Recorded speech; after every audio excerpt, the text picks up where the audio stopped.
569장 우리 찬송합니다. 선한 목자 되신 우리 주 항상 인도하시고, 가사를 생각하면서 우리 찬양합니다. 569장입니다.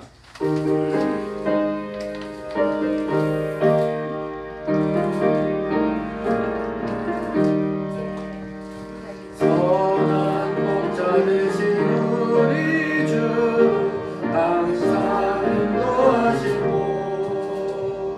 푸른 풀과 좋은 곳에서 우리 먹여주소서. 선한 목자 구세주여 항상 인도하소서. 선한 목자 구세주여 항상 인도하소서. 양의 문이 되신 예수여 우리 영접하시고, 길을 잃은 양의 무리를 항상 인도하소서. 선한 목자 구세주여 기도 들어주소서. 선한 목자 구세주여 기도 들어주소서. 능히 많고 약한 우리를 용납하여 주시고, 주의 넓고 크신 은혜로 자유롭게 하셨네. 선한 목자 구세주여 지금 나아갑니다.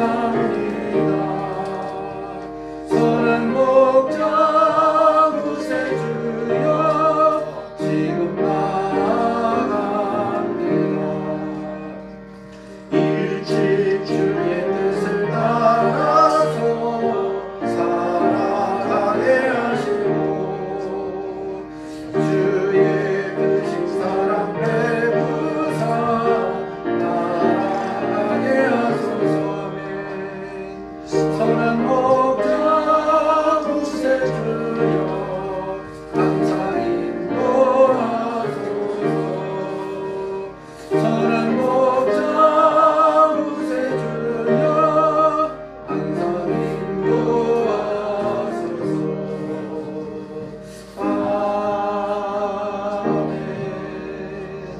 아멘. 570장 우리 찬양합니다. 주는 나를 기르시는 목자요. 570장 찬송합니다.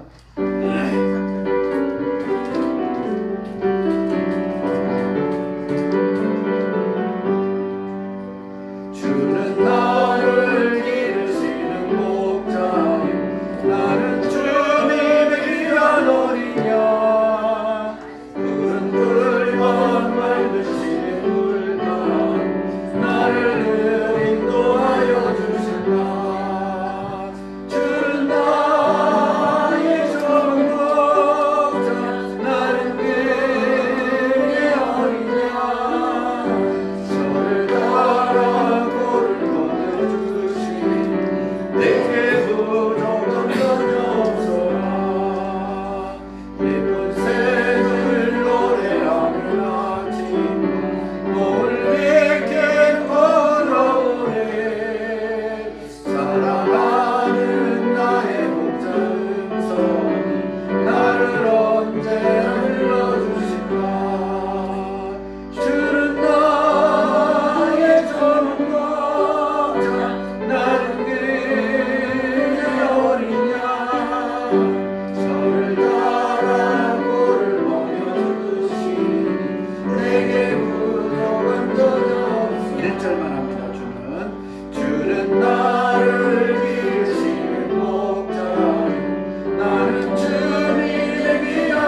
성경에서 배웠는데 563장입니다.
아멘. 559장 찬송합니다.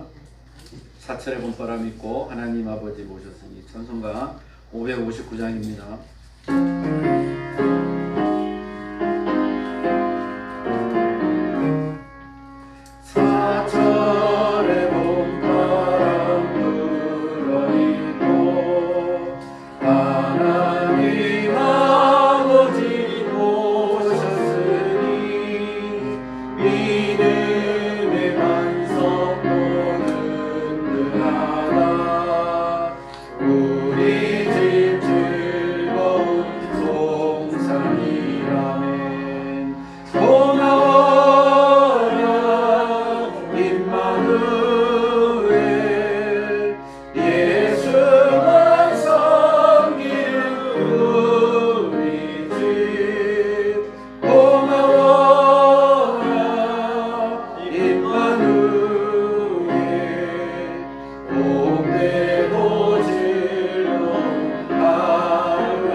예수만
아멘. 우리 한 장 더 찬양합니다. 579장입니다.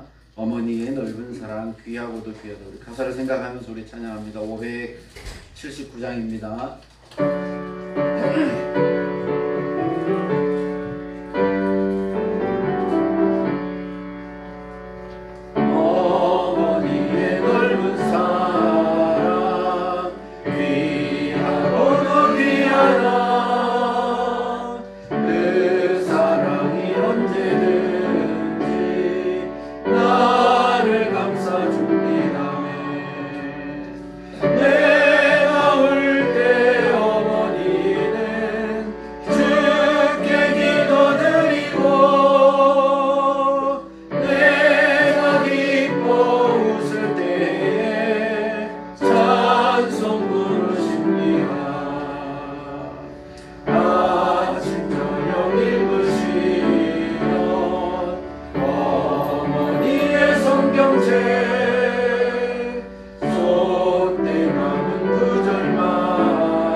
예배 하나님 앞에 드리겠습니다.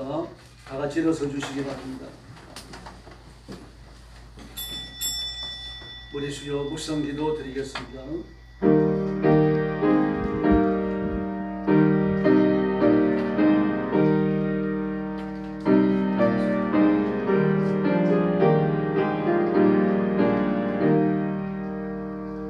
의인의 아비는 크게 즐거울 것이요 지혜로운 자식을 낳은 자는 그로 말미암아 즐거울 것이니라. 내 부모를 즐겁게 하며 너 낳은 어비를 기쁘게 하라. 아멘. 사랑의 아버지 감사합니다. 우리가 이 땅에 나오도록 부모님을 구별하여 선택하여 주시고 그 부모님들을 통하여 우리를 이 땅에 내시는 은혜를 감사합니다. 부모님의 사랑과 자비와 돌봄을 받으며 자라나게 하시고 우리가 또 자라나서 자식을 낳고 낳은 자식은 장성하여 또 자식을 낳고 이 귀한 은총을 우리 가정과 가문 우리 민족 위에 허락하신 것을 감사합니다. 자식을 낳아 기도하고 노심초사하신 부모님들을 기억하시고 그 영과 몸을 강건케 하시며 건강하게 하시고 눈동자처럼 지켜주시기를 원합니다. 믿지 않는 부모님들 예수 믿어 구원받아 천국에 이르게 하시고 하나님의 복을 받아 평안케 하여 주시기를 원합니다.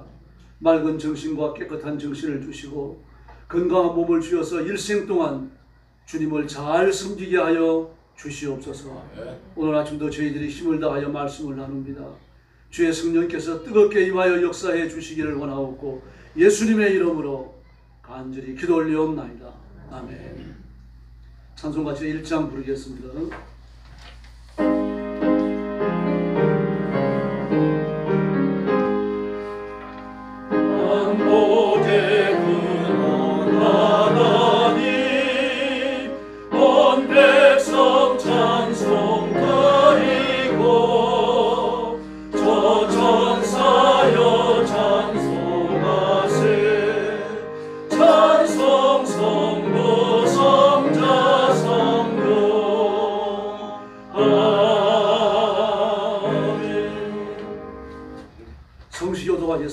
주부에 있습니다. 내 아들아, 내 아버지의 훈계를 들으며 내 어머니의 법을 떠나지 말라. 이는 내 어머니의 아름다운 말이요 내 목의 금사슬이니라. 너 낳은 아버지에게 청종하고 내 늙은 어머니를 경히 여기지 말지니라. 내 부모를 즐겁게 하며 너 낳은 어머니를 기쁘게 하라. 자녀들아, 너희 부모를 주 안에서 순종하라. 이것이 옳으니라. 내 아버지와 어머니를 공경하라. 이것이 약속 있는 첫 계명이니 이런 내가 잘 되고 땅에서 장수하리라. 아멘. 머리 숙여서 신앙 고백하겠습니다. 나는 전능하신 아버지 하나님 천지의 창조주를 믿습니다. 나는 그의 유일하신 아들 우리 주 예수 그리스도를 믿습니다. 그는 성령으로 잉태되어 동정녀 마리아에게서 나시고 본디오 빌라도에게 고난을 받아 십자가에 못 박혀 죽으시고 장사된 지 사흘 만에 죽은 자 가운데서 다시 살아나셨으며 하늘에 오르시어 전능하신 아버지 하나님 우편에 앉아 계시다가 거기로부터 살아있는 자와 죽은 자를 심판하러 오십니다. 나는 성령을 믿으며 거룩한 공교회와 성도의 교제와 죄를 용서받는 것과 몸의 부활과 영생을 믿습니다. 아멘. 자리에 앉으셔서 559장 찬송 부르겠습니다.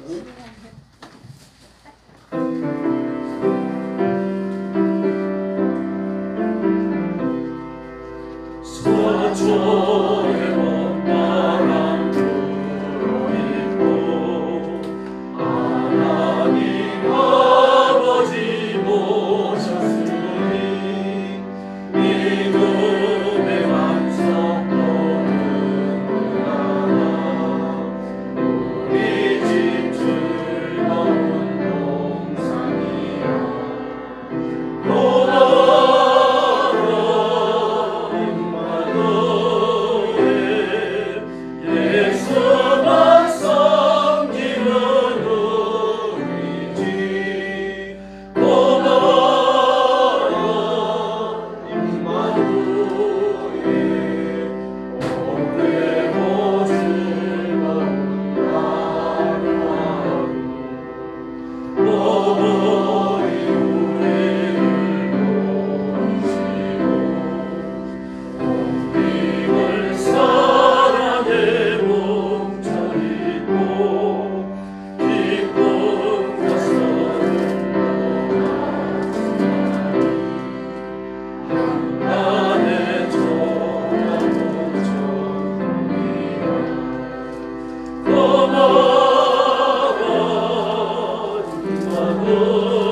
나오셔서 기도해 주시겠습니다.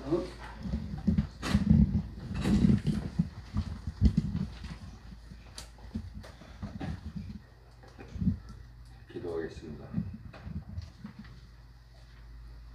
할렐루야. 사랑의 아버지 감사합니다. 하늘에는 영원의 아버지가 계시고 이 땅에는 저희 어버이들이 계시사 오늘날 저희들이 있음을 감사드립니다.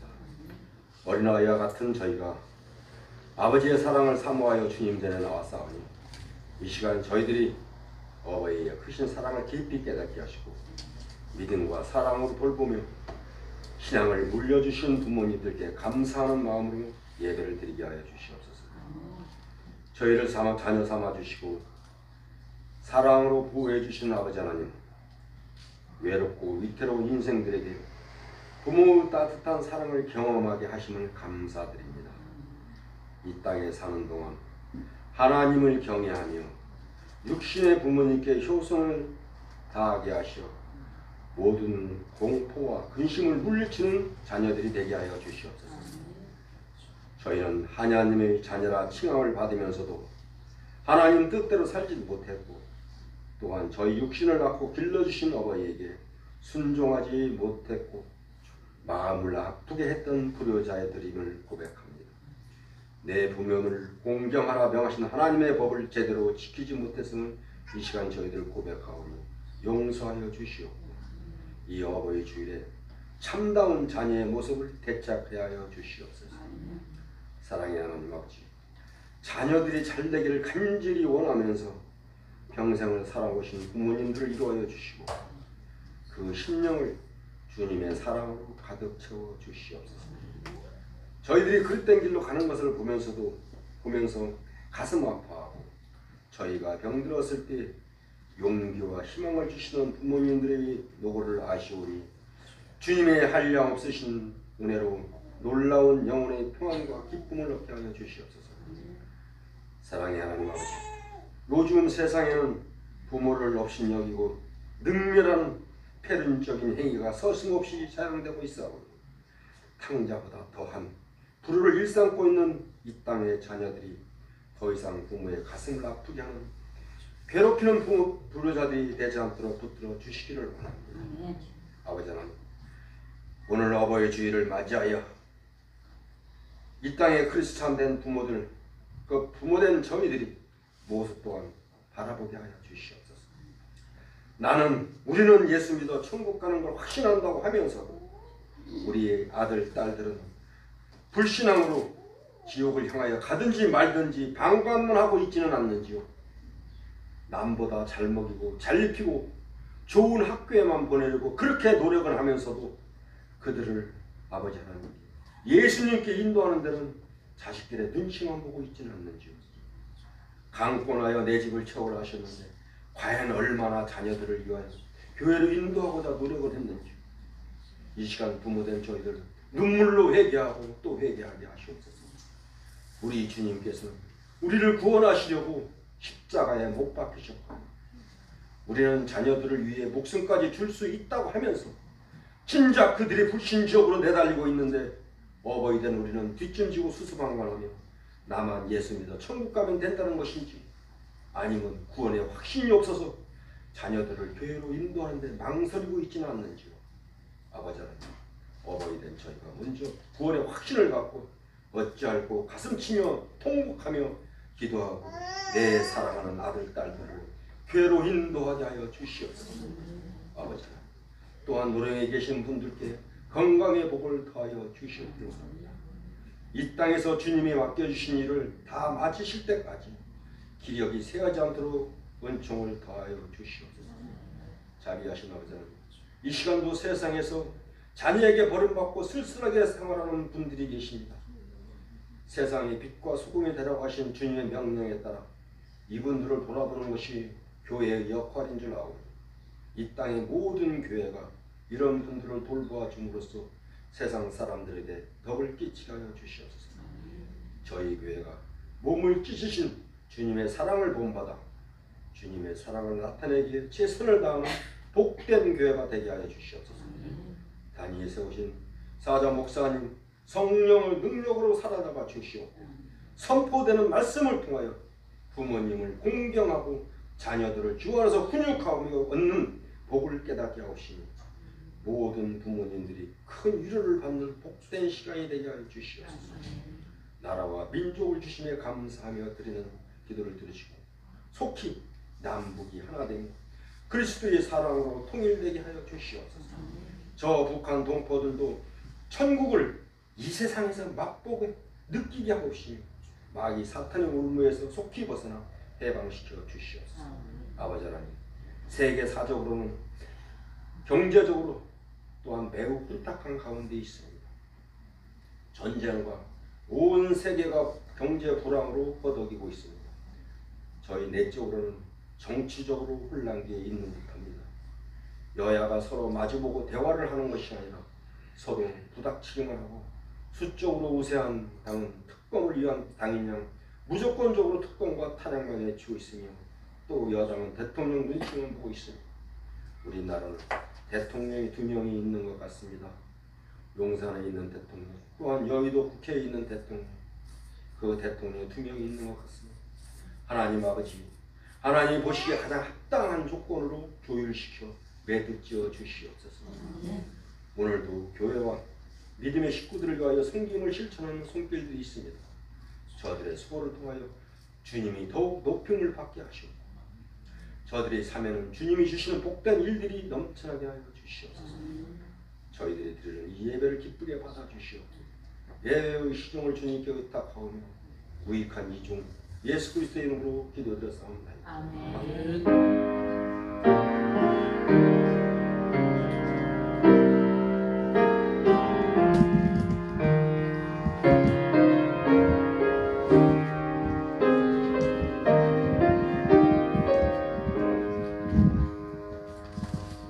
하나님 말씀 봉독하겠습니다.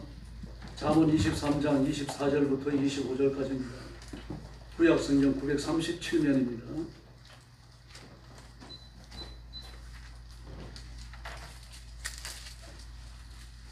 잠언 23장 24절부터 25절까지입니다. 같은 음성으로 봉독하겠습니다. 의인의 아비는 크게 즐거울 것이요 지혜로운 자식을 낳은 자는 그로 말미암아 즐거울 것입니다. 내 부모를 즐겁게 하며 너를 낳은 어미를 기쁘게 하라. 아멘. 오늘 말씀의 제목은 효도입니다. 오늘 본문에 나오는 의인의 아비죠. 아비를 즐겁게 하는 의인. 또 그 어미를 낳은 지혜로운 자식, 이렇게 의인과 지혜로운 자와 또 기쁘게 하는 자, 이 세 가지가 같은 의미로 사용되어졌습니다. 강조하는 말이죠. 즐겁게 한다, 또 즐거움을 얻게 한다, 기쁘게 한다. 전부 다 같은 말이죠. 같은 말을 3번 반복하는 겁니다. 3번, 4번. 다시 말해서 자녀들은 아비를 즐겁게 하고 어머니를 기쁘게 해드리라는 그런 얘기입니다. 그게 바로 효자라는 얘기죠. 그러므로 자녀들은 폐일을 하고 효도해야 합니다. 효도는 하나님께서 인간을 창조하신 후에 인간에게 주신 중요한 법입니다. 너를 위하여 세계 우상을 만들지 말라고 말씀하신 하나님께서 내 부모를 공경하라 그렇게 말씀하셨습니다. 그러므로 우상을 숭배하지 말아야 될 것과 부모를 공경해야 된다라고 하는 것은 같은 무게를 지니는 계명입니다. 어느 계명이 더 무겁지 않다는 이야기입니다. 그러므로 온 힘을 다하여 하나님을 섬기려고 하면 부모님께 효도도 바쳐야 할 줄로 믿습니다. 그러므로 효는 역사와 사회적인 변화 또는 모든 사상과 철학이나 문화의 영향을 뛰어넘어서 존재하는 법입니다. 시대를 초월하는 법이죠. 21세기가 되었다고 해서 포스트 모더니즘의 세대가 되었다고 해서 효도하지 않아도 되는 것은 아니라는 이야기입니다. 부모님의 사랑은 걸어갑니다. 이 세상의 어떤 것과도 다르죠. 그래서 어떤 노래나 필설로 형용할 수 있는 그런 사랑이 아닙니다. 그래서 흔히 부모님의 사랑은 하나님의 사랑에 비유되어지죠. 부모님의 헌신과 사랑이 그만큼 고귀하기 때문입니다. 그래서 자식들은 부모에게 효도하는 것이 옳습니다. 그런데 현대사회는 효도를 고리타분한 것으로 봅니다. 이 시대에 뒤처진 것으로 이해한다는 이야기입니다. 포스트 모더니즘의 영향입니다. 전통에 항거하는 거죠. 모든 권위에 항거합니다. 하나님의 권위에 항거하고 모든 위에 있는 사람들이 권위에 항거하고 심지어 지 부모에게까지 항거하는 것이 이 시대의 특징입니다. 이 시대의 정신입니다. 시대의 정신이 어떻든 자식들은 부모에게 효도해야 하는 겁니다. 시대의 정신을 쫓아가는 것은 그 시대를 본받는 것이고 시대의 정신을 역행해서 효도하는 것은 하나님께 복종하는 것입니다. 그러므로 자식이 부모에게 효도해야 되는 것은 상강오륜의 대의를 쫓아 사는 것이 아니고 하나님께 대한 순종이어야 합니다. 하나님께 대하여 복종하기 위하여 효도하라는 이야기예요. 효도가 깨어졌다면 우상을 숭배하는 것과 똑같은 행동을 하는 겁니다. 효도하지 못하게 만드는 그 원인이 있을 거 아닙니까? 그 원인을 숨기기 때문에 효도가 깨지는 거죠. 그게 우상 숭배입니다. 그래서 이 시대는 전통과 권위와 예와 충이 무너진 시대라는 사실을 알고 이 시대에 보이지 않는 하나님이시지만 하나님을 섬기는 일에 온심을 다해야 할 줄로 믿습니다. 82살 된 박지원 씨가 김어준 유튜브에 나와가지고 그 국회의장과 또 대통령을 불러갖고 막 온갖 쌍욕을 막 했죠. 저 기가 막히게 뛰다 보니까. 그리고 자기는 마이크가 안 나오는 줄 알았다. 그런 말을 하더군요. 그런 말장난을 누가 귀담아 듣겠습니까? 근데 중요한 건 뭡니까? 쌍욕을 했다는 겁니다. 본인을 무시하는 거죠. 대통령도 국회의장도 자기 앞에서는 아무것도 아니라는 얘기입니다. 이런 오만이 어디 있습니까? 그런 오만, 죄악을 쌓아가는 행위는 결국 심판에 도달하게 된다는 사실을 기억해야 합니다. 이 대통령을 자기 집에 기르는 개만도 못하게 생각하는 것이 이 시대입니다. 나를 가르치는 선생님, 내 손으로 뽑은 대통령을 욕하고 저주하는 것이 자연스러운 현실이 되어져 있는 시대입니다. 자기를 낳아준 부모를 협박하고 욕하고 때리고 또 유산을 차지하고 보험을 얻기 위해 가지고 부모와 존속을 살해하는 그런 무서운 시대에 우리가 살고 있습니다. 일본에서요, 15살 먹은 남자애가 자기 낳은 친어머니를 성폭행하고 생명을 빼앗았어요. 그리고 시신을 훼손했습니다. 그리고 붙들렸습니다. 전부 뉘우치는 기색이 없습니다. 아주 웃고 떠들고 경찰들하고 농담하고요. 근데 결국 왜 그랬느냐고 물으니까요. 너무 잔소리가 심해서 그랬다는 거예요. 간섭이 심해가고요. 근데 내 어머니라고 하는 생각이 없는 거죠. 나를 낳은 어머니, 나를 길러주는 어머니, 내게 학비 주고 용돈 주기 위해 갖고 직장에 다니는 어머니라고 하는 생각이 손톱만큼도 들지 않는다는 거예요. 이 도대체 이런 괴물이 어디서 나왔을까요? 만약에 그런 괴물이 정상적으로 성장을 해가지고 어른이 됐다고 하면 도대체 뭐가 돼갖고 사회에 나올까요? 아직 어린애들은 어른들에게 욕설을 퍼붓고 자기를 갖춘 스승을 폭행합니다. 왜 이렇게까지 되어졌습니까? 권위와 질서에 대해서 무지하기 때문입니다. 배운 게 없어요. 권위와 질서에 대해 갖고요. 잠언 10장 21절을 보면 의인의 입술은 여러 사람을 교육하나 미련한 자는 지식이 없음으로 죽느니라. 지식이 없음으로 죽느니라. 권위를 알지 못합니다. 권위의 질서, 하나님이 주셨다고 하는 권위의 위임에 대해서 아는 게 없다는 이야기입니다. 그러니까 제 부모에게 대드는 것이고 자기가 가르치는 스승을 욕하고 폭행하는 겁니다. 호세아 4장 6절을 보면 내 백성이 지식이 없음으로 망하는도다. 내가 지식을 버렸으니 나도 너를 버려 내 제사장이 되지 못하게 할 것이요 내가 내 하나님의 율법을 잊었으니 나도 내 자녀를 잊어버리리라. 무서운 말입니다. 하나님을 아는 지식, 하나님의 율법에 대한 지식이 없는 겁니다. 하나님이 내 부모에 대해서 뭐라고 가르치는지, 하나님의 말씀이 그 부모와 권위에 대해서 어떻게 하라고 가르치는지 말하지 않는 거죠.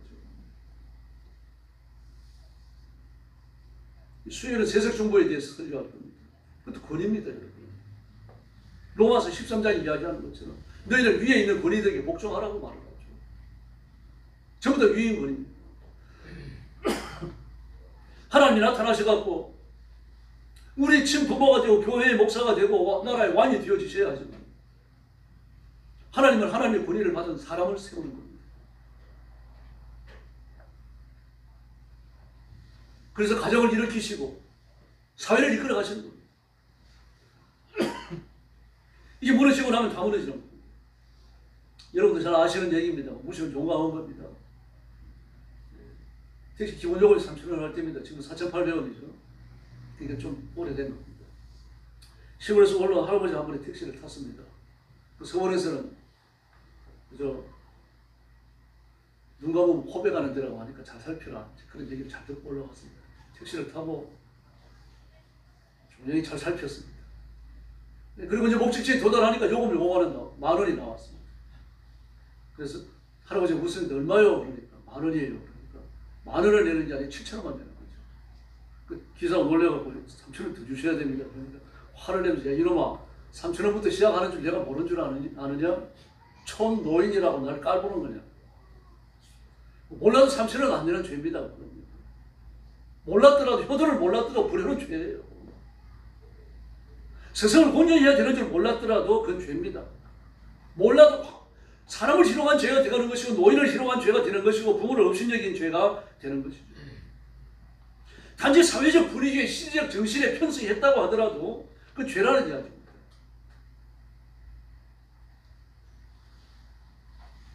부모님을 공경하는 데는 무슨 마음이 중요합니다. 정성스러운 태도를 가져야 합니다. 우리 아버지 세대는요. 우리 아버지 세대의 그리스도인들은 헌금하러 나올 때 다리미로 소유자를 다려갖고 나오던 분들이에요. 지금 젊은 사람들한테 그런 걸 비싸게 올 수 있으니까 찾아보기 어렵잖아요. 좀 대형교회를 가면은 교회 들어가면은 예배당 앞에 은행 창고가 있습니다. 그럼 창고에다가 창고에 돈을 내고 갑니다. 헌금을 내고. 그리고 현금을 준비해 화요일치 못한 사람들은 카드를 내면 됩니다. 그럼 카드를 긁어가지고 헌금을 결제합니다. 이들 헌금의 경건함이 다 사라져버렸습니다. 교회에서부터 사라져요. 헌금을 하는 그 가슴 짜릿한 마음, 헌금을 하는 그 감동된 순간들이 다 사라지고 있습니다. 도대체 어디서부터 고쳐야 될지 말인데 하나님도 좀 난감하시지 않을까 싶어요. 세상에 그 큰 교회들 다 없앨 수 없잖아요.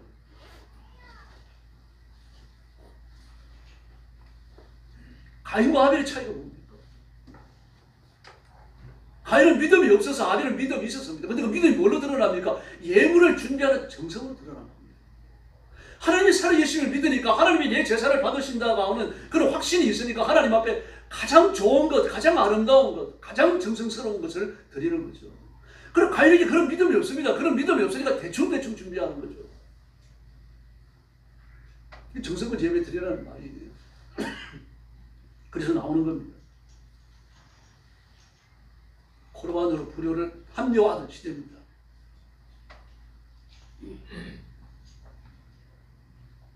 코르반의 의미는 하나님께 가까이 나간다. 하나님께 바친다 그런 뜻이에요. 효와 아무런 관련 없습니다. 부모님께 드리고서 골반했다. 잘못된 생각이에요. 제물을 드릴 때 골반하는 겁니다. 속죄제를 드리고 속건제를 드리고 화목제를 드릴 때요.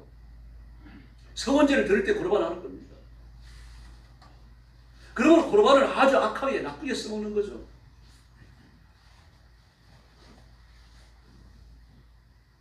어느 목사님이 아들 고3 학생 하나는요. 맥주를 막 2잔이나 마시고 취해서 들어왔어요. 막 그 얘기를 같이 술 마신 애들이 목사님한테 전화를 알려줬습니다. 목사님 조롱하느라고 그런 거죠. 그래 준비하고 있다가 한 대 올려 붙인 겁니다. 그랬더니 아들이 가만히 아버지를 쳐다보다 딱 붙들어 버리는 거예요. 딱 붙들어 버리니까 아버지가 꼼짝을 못합니다. 근데 얘가 충격적인 말을 해요. 아버지, 제가 아버지보다 힘이 없어서 만든 줄 아십니까? 이런 시대입니다. 어떤 생각이 드세요? 그러면 성경으로 돌아와야 합니다. 이 시대가 부모의 권위에 대해서 다시 배우고 부모의 권위에 순종한다고 하면 다시 복을 받습니다. 이 시대는 망하지 않습니다. 망해가는 시대 속에서 반드시 성공하고 승리하는 길이 열릴 줄로 믿습니다. 하나님의 복이 회복되기 때문에. 그리고 부모님들도 명심해야 될 일이 있습니다. 그게 뭡니까? 부모도 인간이라는 사실이에요. 인간의 연약함을 인정해야 됩니다. 특별히 제한된 상황에서요. 부모가 자식들에게 할 수 있는 일이 없습니다. 별로 할 게 없다는 사실을 명심해야 됩니다. 그러므로 부모는 자기가 연약하다는 사실을 깨닫고 자식을 하나님께 맡기는 기도를 해야 됩니다. 내가 자식들의 길을 들여놓아야 되겠다. 길 들여놓은 부모가 있습니까? 자식 길 들인 부모 보셨어요? 없습니다. 자식을 부모가 길들일 수 있다라고 하면요, 일단 범죄자가 없죠. 지상천국이 벌써 됐죠. 그러나 하나님께 자식을 맡기고 기도하며 기적을 기대하는 자녀들은요, 반드시 변화될 줄로 믿습니다. 창세기 4장에 보면 최초의 살인사건이 나오는데 형제 중에 일어나요. 그래서 가인과 하벨 사건은 성경에 나오는 가장 가슴 아픈 기록 중에 하나입니다. 저희 동생의 생명을 빼앗아요. 그 계획적으로 합니다. 이번에도 TV에 나오는 거 저도 깜짝 놀랐는데요. 그 머리 좋은 서울 의대 수석으로 들어간 그런 아이 하나가 말이죠. 그 자기 연애하던 그 여자친구 생명을 계획적으로 빼앗잖아요. 다 드러나버렸죠. 아닌 척 하려고 하다가 온갖 쇼를 다 하다가 다 드러났습니다. 한국 경찰이 대단해요, 여러분. 질문 몇 마디 하면은 그 이야기 허점을 찾아내요. 아주 촉이 놀라워요. 한국 사람들 감성이 발달되어 있거든요. 끔찍합니다.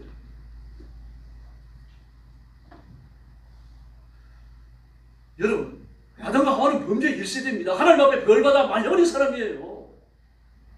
그러므로 자기가 하나님 앞에 죄 지은 것, 하나님 앞에 벌받은 것, 그 가슴에 잊을 수 없는 생채기로 남아있을 거 아닙니까? 그런 잊을 수 없는 인간의 상처를 가지고 자식들을 길렀어요. 가인과 아벨을 길렀단 말입니다.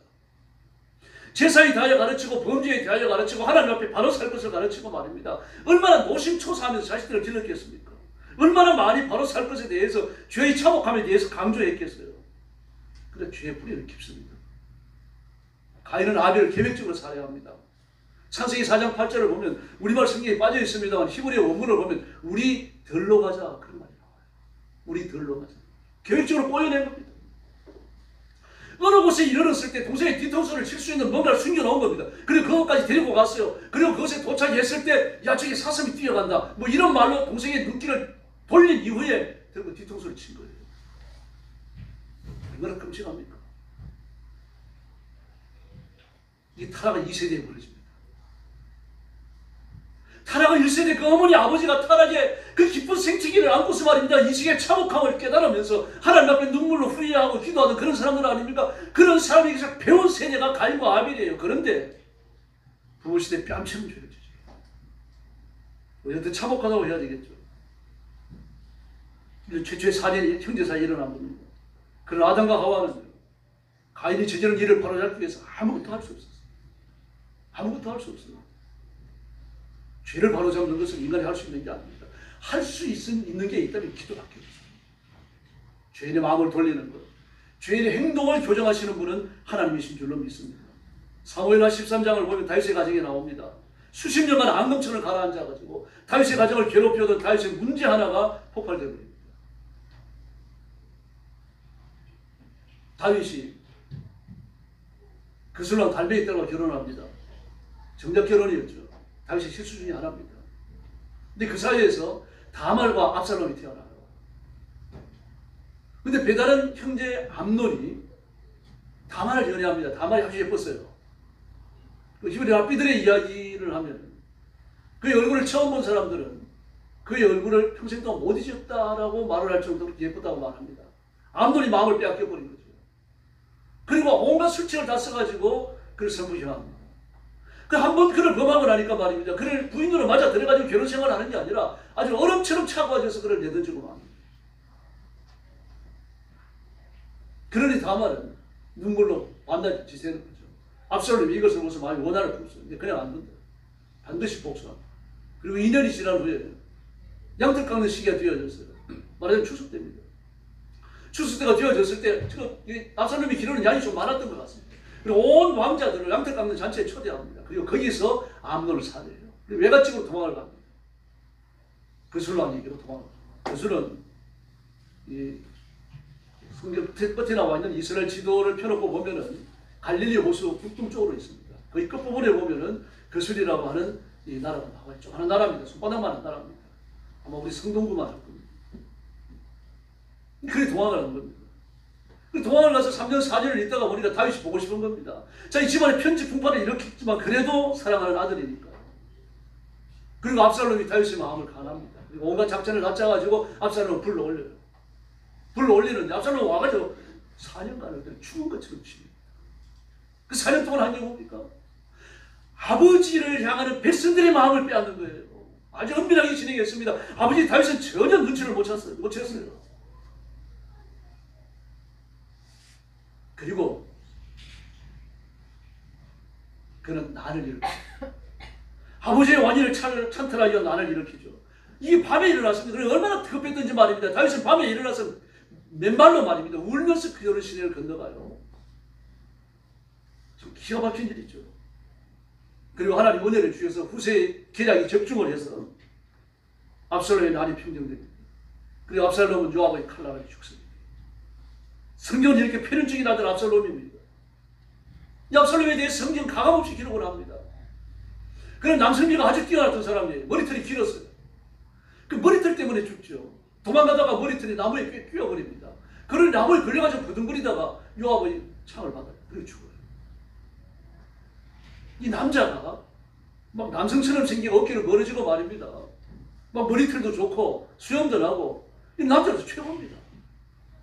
압살롬이 그런 사람이었어요.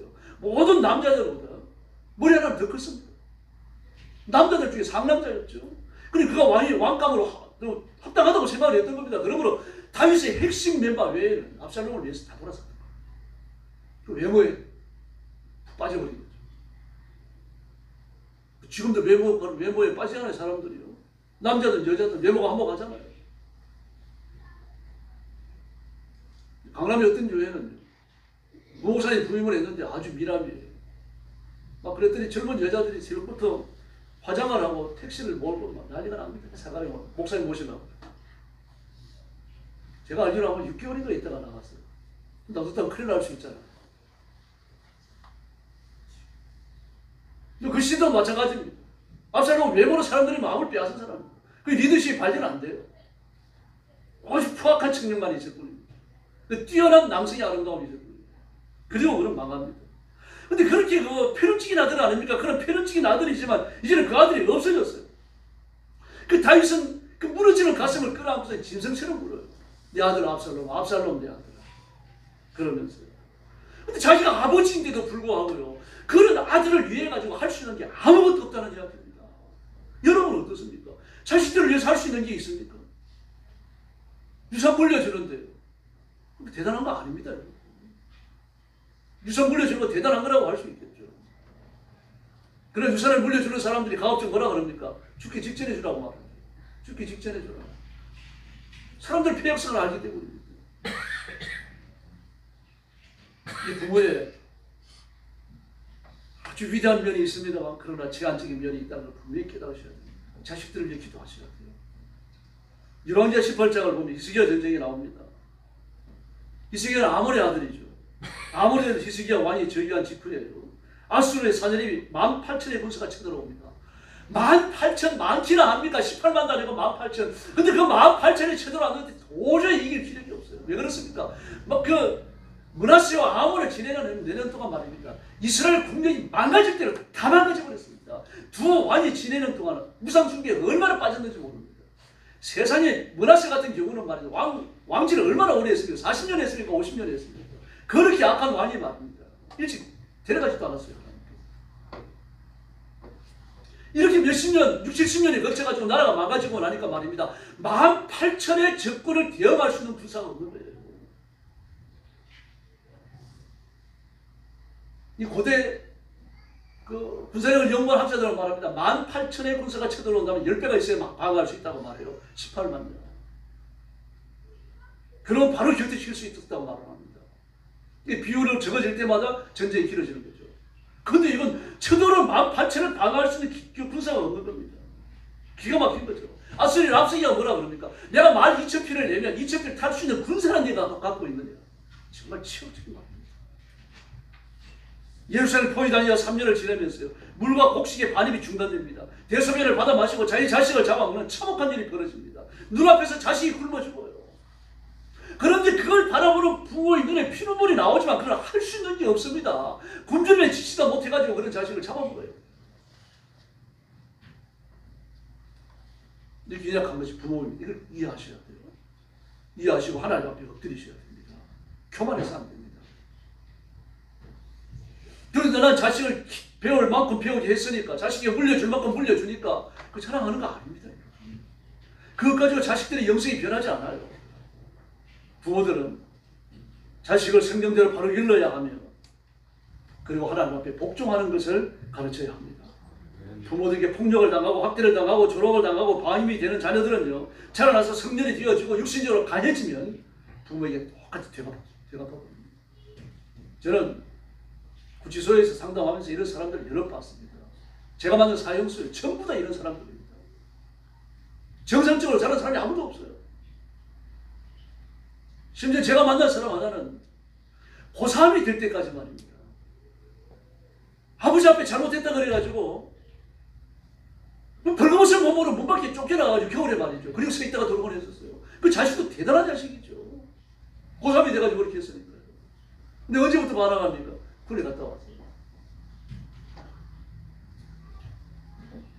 결국 살인범이 됐어요. 그 사람들은 나라에 법이 바뀌었어요.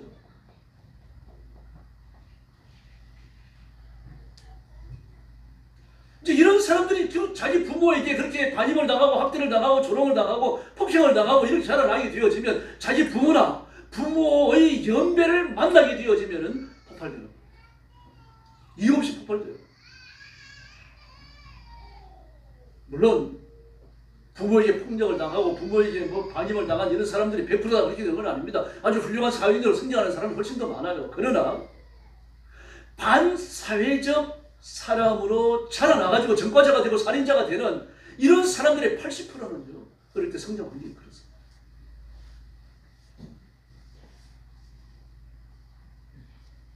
여호와께서 효자에게 복을 약속하십니다. 이런 이유가 뭡니까? 효가 어렵기 때문입니다. 사랑은 내리사랑이라고 그러죠.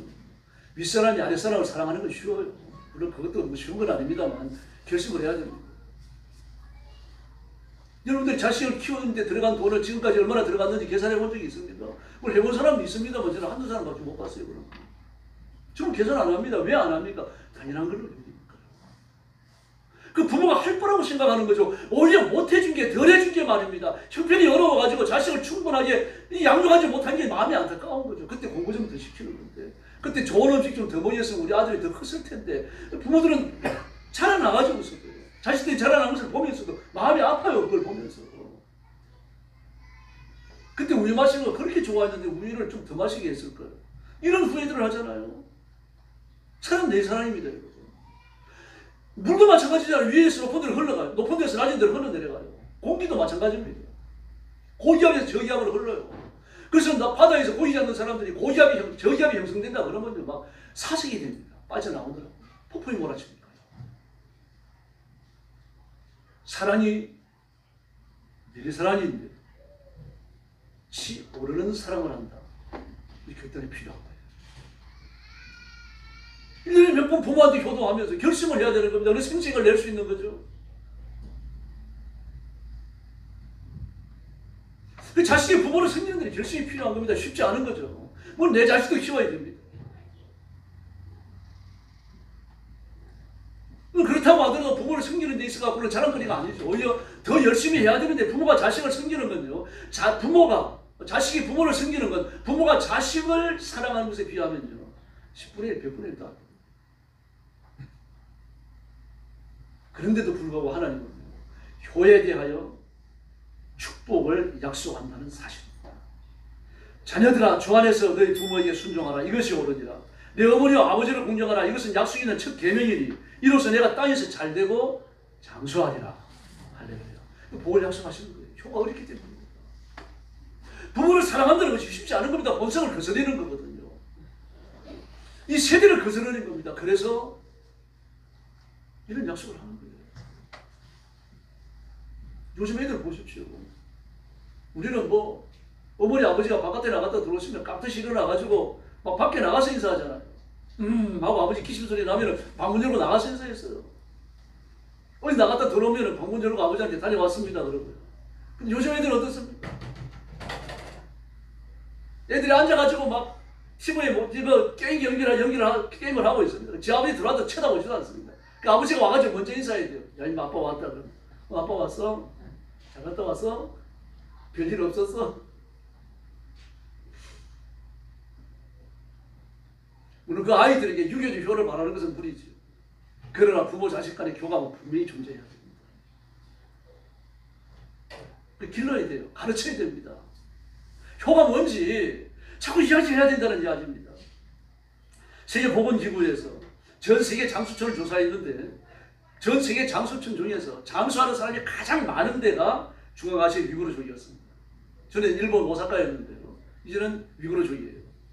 전 세계에서 가장 건강하게 장수하는 사람들이 가장 많았습니다. 그런데 물었습니다. 가가지고 다 인터뷰를 하면서 그 이유를 조사를 했어요. 그랬더니 놀랍게도 뭡니까? 3대 내지 4대가 한 집안에 살아가는 대가족이라고 말을 했습니다. 그 대가족 사이를 살면서 얻어지는 평화로움을 위구르족들은 장수의 첫째 비결로 꼽았던 거죠. 그래서 부모를 공경하고 부모는 자식을 사랑하고 자식은 모든 일들을 부모님께 아뢰고 부모님의 의견을 구하고 이러면서 인화에 관해갖고 인간관계에 관해가지고 제대로 집안에서 배우는 겁니다. 이런 사람들이 사회에 나가서 잘 되는 건 당연한 거죠. 황성주 장로님은요, 유명한 분 아닙니까? 효자가 잘 되는 것은 성경의 약속인데 그러나 시대와 종족을 초월한 임상실험의 결과이기도 합니다. 그런 말을 했습니다. 효자는 장수합니다. 물론 모든 효자가 다 장수하는 건 아닙니다만 효자는 장수합니다. 사회적으로 존경받고 장수하는 분들을 보면 노모를 모시고 사는 경우가 대부분이라고 말합니다. 어머니의 존재가 극적인 상황이 펼쳐질 때 영향력을 행사하기 때문에 어머니의 말 한마디, 어머니의 품 이런 것들이 자녀의 마음의 평안함을 가져다 주는 거죠. 그러므로 어머님이 살아계시고 부모님이 살아계시면 자녀들은 매사에 함부로 행동하지 않아요. 부모님들이 계시는 것을 알기 때문에 절제하며 살려고 노력을 하는 거죠. 부모님들도 자녀들이 어릴 때 절제를 가르치잖아요. 대인관계 조심해라. 친구한테 의리를 지켜라. 이런 것들 귀가 아프도록 가르치고 또 배워서 듣는다는 이야기입니다. 잡기에 못 빠집니다. 부모가 항상 이야기를 하니까 노름하지 마라. 술을 마시다 취하지 마라. 친구 부친이 돌아갔습니다. 그럼 친구 집에 문상을 할 때 뭐라고 가르칩니까? 같이 삐뚤어지지 않도록 노력해라. 고기를 먹더라도 오래 씹지 마라. 음식을 즐기는 모습을 보여주지 말라는 얘기입니다. 그럼 매사에 있어가지고 슬픔을 표시하라는 이야기입니다. 대대로 장수하는 집안일수록 효자와 효녀가 많은 것도 사실이라고 합니다. 효의 열매가 건강뿐이겠습니까? 효자는 성공적인 삶을 누립니다. 인간관계가 원만한 사람, 순종할 줄 아는 사람, 부모를 모실 줄 아는 사람, 남을 섬길 줄 아는 사람이 되어간다는 이야기입니다. 그런 의미에서 우리 대한민국이 대대로 지켜왔던 효의 관습은요, 세상에 자랑할 수 있는 겁니다. 이걸 잃어버렸습니다. 그 교회 안에는 이와 같은 맥락과 관습을 가르치고 있고 배우고 있습니다. 이걸 소중하게 생각해야 됩니다. 조선의 22대 임금이었던 정조는 효자입니다. 사도세자와 관련되어져서 여러분도 잘 알고 있을 겁니다. 그 신하들과 토론하면서 나눈 대화를 책으로 남겼는데 일떡집이라고 합니다. 일떡집. 그 일떡집 중에서 정조 임금의 그 삶에 대한 성찰과 자세, 생각, 부모에 대한 효심 이런 것들을 골라가지고 뽑은 것을 이산어록이라고 합니다. 그 이산어록을 인터넷 들어가서 검색하면 나옵니다. 전체 다 볼 수 있어요. 그 이산어록 중에서 무려 8장이나 성경 1장, 2장 하는 것처럼 8장이나 효에 대해서 할애하고 있습니다. 그러니까 이산이 효에 대해서 아주 관심이 깊었다는 뜻입니다. 몇 개만 읽어드리겠습니다. 정조가 어린 시절에요. 아버지 사도세자가 뒤주에 갇히고 굶어 죽잖아요. 그 영조 당시에 지배단이었던 노론에 반대했다는 이유 때문에 모함을 받아고 죽어요. 정조가 그 사실을 알아요. 알면서도 자신의 왕권을 유지하기 위해 가지고 사도세자를 죽으로 내모읍니다. 세손이었던 정조는 자기 혼자 엎드려가지고 석고대자하면서 아버지 앞에 자기 할아버지죠. 할아버지 영조 앞에 아버지의 모함을 알리지만 아무 소용없습니다. 그리고 사도세자가 죽습니다. 그 정조는 가슴에 한을 품고 사는 거죠. 그 왕이 되어졌을 때 첫 1승으로 날린 말이 뭡니까? 나는 사도세자의 아들이다. 그거였어요. 막 노는 사람들 가슴 쓰늘하게 만들죠. 정도대왕은 사도세자의 덕에 자주 참배합니다. 아버지의 효도를 다 하지 못했기 때문에 1년에 기일에만 간 것이 아니라 자주 봤어요. 그 그리움, 아버지에 대한 그리움이 이렇게 묘사되어 있습니다. 봄에 너희에 참배하려 할 때 마침 탄신을 맞이하였는데 신주를 모셔두는 자리에 이르자마자 구슬 같은 눈물이 줄줄 흘렀고 향을 배양하며 울부짖으며 애통이 아니 무신하더니 감히 바라볼 수 없었다. 그렇게 말합니다. 또 그 효에 대해서 이렇게 말합니다. 어머니를 기쁘게 해드릴 방법을 연구하다. 이게 제목입니다. 그리고 이렇게 말합니다. 요사이 어머니를 기쁘게 해드리기 위해 시경에서 백편을 발췌하여 모시백선이라 이름 짓고 경도를 하여금 분담하여 은혜로 번역하여 은혜로 번역하여 올리게 하였다. 옛날에 김만중은 하룻밤 사이에 구운 몸을 지어 어머니에게 바쳤는데 더구나 나의 경우에는 뜻을 분명할 수 있는 길이 오직 여기 있으니 경도는 게을리하지 말고 힘쓰도록 하라.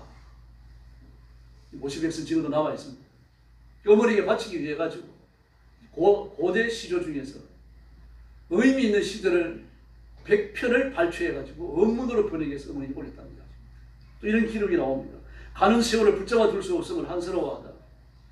어머니의 보력이 점차 높아지시니 매번 탄신일을 맞을 적마다 기쁨과 두려움이 해마다 더 깊어지는데 세월이 빨리 흘러가면 더욱 두려워하면서 그것을 밧줄로 매잡아 둘 수 없음을 한없이 한스럽게 여긴다. 이렇게 말했습니다. 네, 정조는 효자였습니다. 유교를 중시했던 우리 민족은 효에 대해서 4가지가 있다고 말했어요. 양지와 봉사와 봉대와 20양명입니다. 양지는 부모님의 뜻을 헤아려서 기쁘게 해드리는 것을 말합니다. 부모님께서 뭘 원하시는가 이걸 좀 추측을 해보는 거죠. 부모님의 눈치를 보는 걸 말합니다. 근데 부모님이 자식들의 눈치를 보시게 해드려서는 안 되고 자식의 부모의 눈치를 보는 거죠. 부모님이 뭘 원하시는가 이걸 알고 미리 해드리는 겁니다. 용돈이 부족하지 않으신가? 입성이 더 필요하지 않으신가? 이런 걸 헤아려 드리는 걸 말해요. 단 봉장입니다. 봉장은 부모님을 공경하는 걸 말합니다. 우리가 부모님을 공경한다라고 말하면 돈을 앞세우거든요. 돈보다는 마음입니다. 우리의 마음이, 우리의 생각이, 우리의 의지가 부모님을 위해 가지고 향하고 있어야 합니다. 근데 요즘 자식들이 이걸 잘 안 가르칩니다. 피자를 통닭을 시켜서 먹다가 아니 너 아버지가 아직 안 왔네? 좀 남겨놓자 아버지 먹게. 잘못된 거 아닙니까? 미리 떼어놔야죠. 이건 아버지 거다 손대지 마라. 이건 어머니 거다 손대지 마라. 이래놔야 되는 거죠. 다음 공대입니다. 공대는 부모님 앞에서 표정을 밝게 하는 겁니다. 슬픔을 감추는 거죠. 이 말 같은 걸 하다가 어머니 아버지가 계시면 그걸 소리를 낮추는 겁니다. 그리고 다투지 않은 것처럼 하는 걸 이야기하는 거죠. 부모님의 마음을 평안하게 해드리는 겁니다. 다음 입심양명입니다. 훌륭한 인격을 갖추어서 이름을 내는 걸 말해요. 가문의 이름을 내는 걸 말합니다. 그래서 뭐 사회적으로 이름을 얻고 높은 관직이 올라가고 그럼 입심양면한 걸로 아는 겁니다. 가난 농군학교 김용기 장로님은요. 부모님이 살아계실 때 잘해라 라고 가르쳤습니다. 그러면서 부모님들의 특징이 4가지 있다라고 이야기했어요. 저도 가난 농군학교 가서 이분한테 배웠는데 사람이 나이가 많아지면 잔소리가 많아집니다. 그러므로 노인이 집안 어른들이 이것저것 간섭한다고 해서 노여워하지 마라. 근데 요즘은 그 어머니 아버지들이 그 젊은 자식들 눈치 보느라고 잔소리하는 사람이 아무도 없습니다. 누가 있습니까? 여러분은 잔소리 합니까?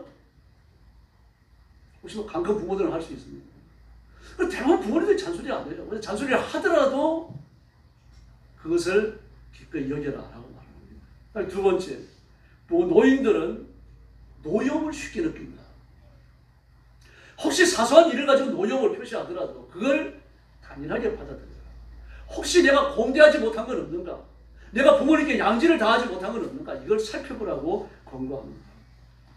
이 부모가 속이 상하는데 자식들에게까지도 이걸 표현할 수 없다면 말이 안 되는 거죠. 어디 가서 그 감정을 풀 겁니까? 게임을 할 겁니까? 연세 많으신 분들이요. 다음에 3번째, 늙어도 갖고 싶은 것입니다. 항상 정당한 용돈을 드려라. 이거 조금만 관심을 가지면 할 수 있는 겁니다. 다음 4번째, 부모들은 피부에 유분의 공급이 끊어지기 때문에 몸이 자주 가렵다. 이 점을 이해해드려라. 뭐 몸이 가려워가지고 걷고 있으면 아주 걷지 마세요. 그러지 말아야 됩니다. 젊은 사람들처럼 몸에 유분이 공급 안 되니까 기름기가 공급이 안 되니까 자꾸 가렵다는 얘기입니다. 회의를 하고 자녀들은 부모님께 효도하고 또 자기 자녀에게 효도를 가르쳐야 할 줄로 믿습니다. 그리고 부모를 자랑스러워하고 부모를 기쁘게 해드려야 됩니다. 그리고 효에 따르는 성령의 약속을 믿으시기를 바랍니다. 그래서 이 타락하고 어두운 시대에 효의 아름다운 흔적을 남기는 그리스도인들이 되기를 예수님의 이름으로 축원합니다.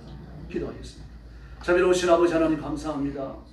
우리가 이 땅에 살면서 부모님께 효도하지 못하고 살아온 죄를 용서해 주시고 앞으로 온 힘을 다하여 효자와 효의 아름다운 자취를 남기는 저희들이 되게 하여 주시옵소서. 부모님들이 남은 상에 사시는 동안 예수 믿지 않는 부모님들 예수 믿게 해주시기 원합니다. 신앙을 가지고 내세를 준비하고 천국에 이르는 귀한 부모님들이 되게 하여 주시옵소서.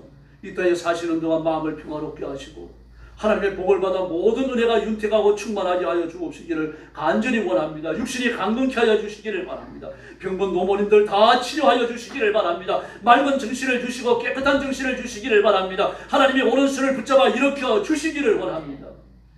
필요한 물질을 공급해 주시고 자손들이 복받아 믿음으로 형통하는 것을 보시게 하여 주시옵소서. 그래서 가정이 믿음으로 복을 받고 믿음으로 하나가 되며 믿음으로 하나님의 은혜를 누리는 복된 가정들을 삼아 주시옵소서. 자녀들은 효자가 되고 부모님들은 기뻐하며 자녀들을 위하여 축복하는 고귀한 가정들을 되게 하여 주시옵소서. 예수님의 이름으로 간절히 기도 올리옵나이다. 아멘.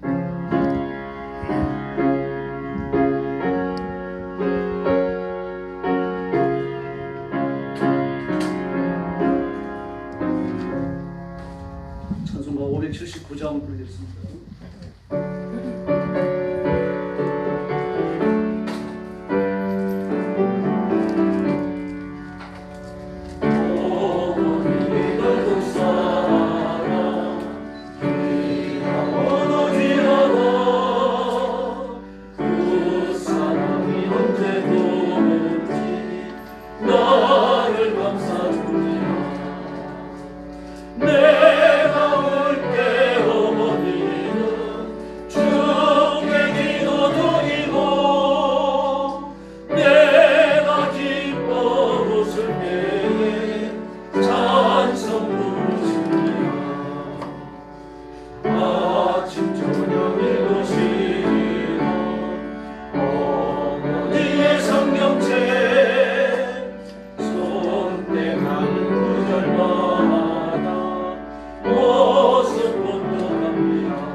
기도하겠습니다. 자비하신 아버지 감사합니다. 순서에 따라 귀한 예물을 봉헌합니다. 일생 동안 자식을 기르고 위해 기도하고 헌신하는 부모님들에게 복을 주시고 그 앞길을 형통케 하시며 하나님의 은혜로 충만케 하여 주옵소서. 그 기도를 들으시고 부모님들의 믿음이 자녀들에게 승계되고 자녀들이 믿음으로 복을 받고 장성하는 놀라운 역사가 성도들 가정마다 일어나게 하여 주시옵소서. 물질을 들여 싸우니 물질의 복을 주시기 원합니다. 가난하고 핍절하지 않게 하시고 남은 생에 사는 동안 하나님이 주시는 풍성한 물질의 복을 받아 나누어주며 꾸어주며 힘을 다하여 섬기며 전도하고 선교하는 데 앞장서는 존귀한 일꾼들 삼아 주시옵소서. 힘써 일하여 얻는 소득을 들여 싸우니 건강의 복을 주시기 원합니다. 몸져 누워 병원에 입원하지 않도록 도와주시고 강건하게 살면서 하나님의 일에 죽도록 충성하는 귀한 종들이 되게 하여 주시옵소서. 이 물질을 주께 봉헌하오며 예수님의 이름으로 간절히 기도 올리옵나이다. 아멘.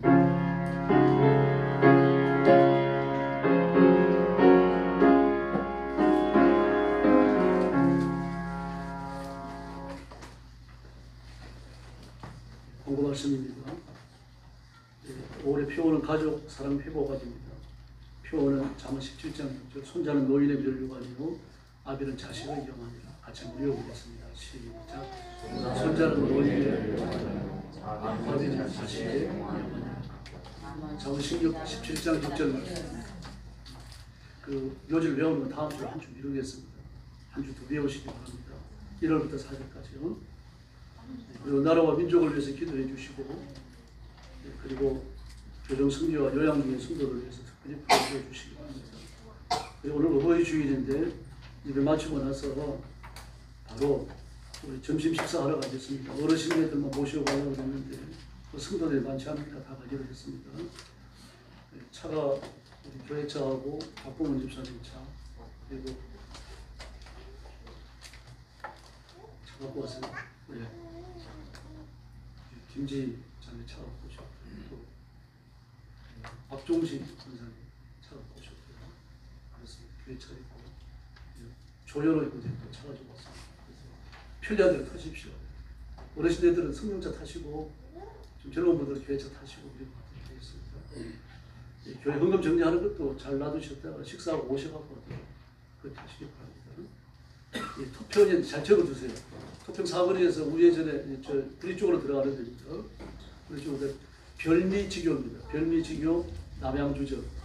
그래 별미지교라고 치면은 남양주점이 나와요. 별미지교 한 번씩 가보셨을 겁니다. 다 기억하셨어요? 내비에서 별미지교 치시면 나옵니다. 따라가시면 됩니다.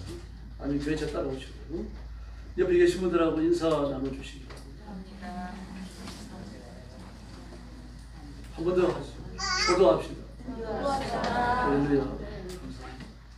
이제 다 같이 일어나셔서 55장 찬송 후에 축도하겠습니다.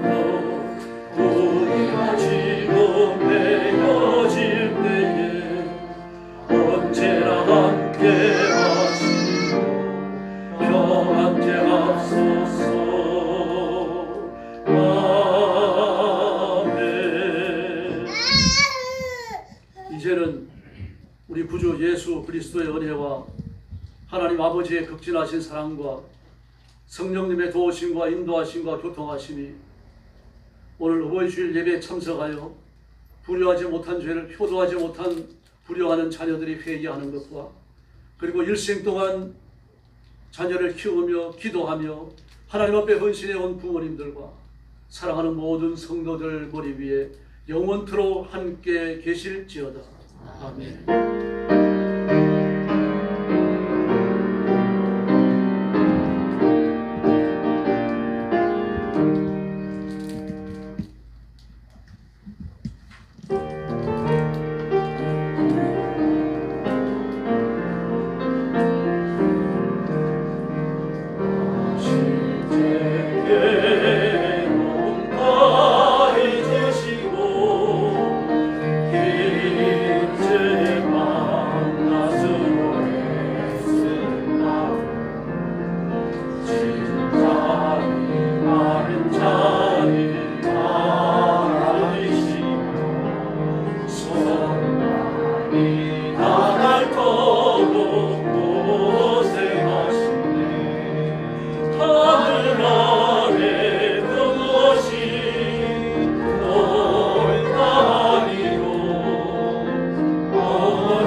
자식 생각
할렐루야.